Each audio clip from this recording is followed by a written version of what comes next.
That would be good for the intro. Hello, I want to talk about festivals, diversity, lack thereof, and I think that it's been kind of a hot button issue today. It's been the one thing that I've saw everyone talk about. There's a big divide, and I think the one thing that we can all agree on is that there's not that many female acts on lineups. That's abundantly clear. You could probably count most festival lineups over the past few years. Probably like female acts, you could put on like one hand, maybe two if you're going outside of the UK. So the point I think when it comes to this argument hasn't been so much that there are more female acts than people are saying, or there's less. Like everyone's kind of agreement that that's what it is. It's more why people are arguing, is that okay, is it not?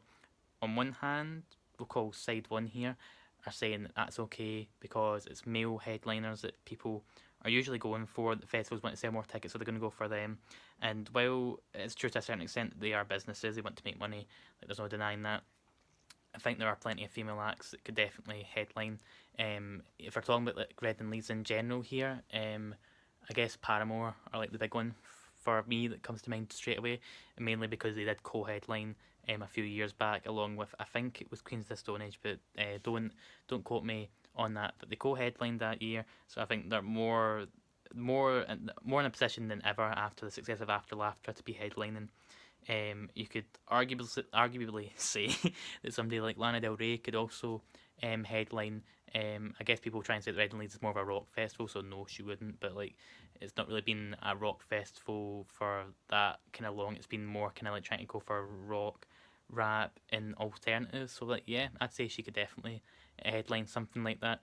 And the thing is, when it comes to side two here, we're not arguing every headliner should be female. That is, I think that's something that's been kind of lost in translation when we've been kind of quoting tweets saying all these acts.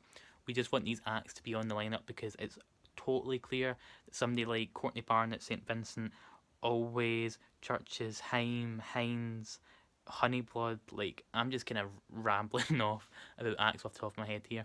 They could totally play like any of these festivals. They don't have to be headlining, but they can be mid tier, they can be bottom tier, they can be like on main stage or anything like that.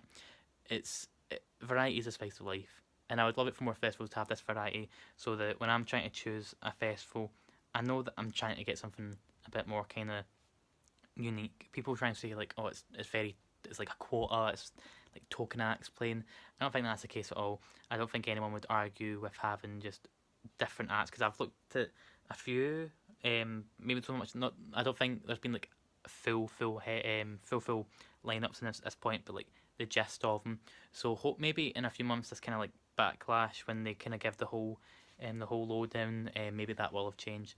But there's been ones where I've looked at the lineup. I'm like, they're so some of these acts like they're not like they're maybe like so similar that I feel like I could have went and seen one of them, and yeah, they have different songs, but I'll still feel like just mind numbingly bored, and it's like different strokes for different folks. Like I'm not trying to say that any sort of act don't deserve to play, but what I am saying is that some acts don't deserve to be just kind of like written off. Like if you're having like three female acts on like your lineup, and that's probably including when it comes to like acts that have like female front singers or like members like Arcade Fire or Paramore or any other of those kind of like acts, Marmozette. Like you kind of it just kind of baffles me that it could be as little as that, even when you kind of like you stretch the definition of what a female band is. And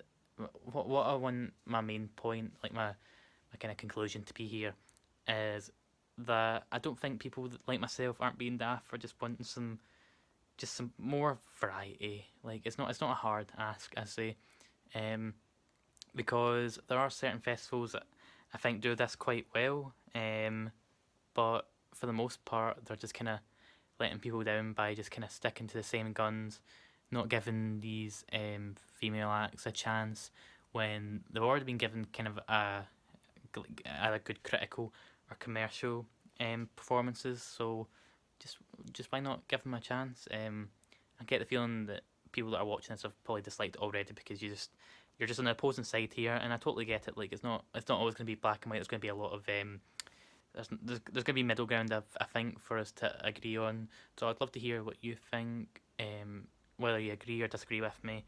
And yeah, we can continue down in the comments down below. We can continue on Twitter.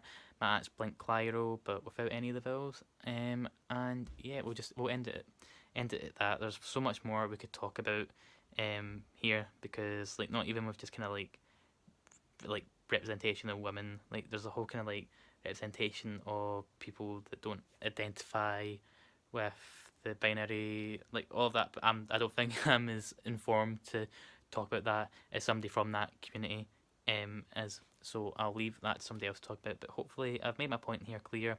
We can go into further discussion, and I'll talk to you all later.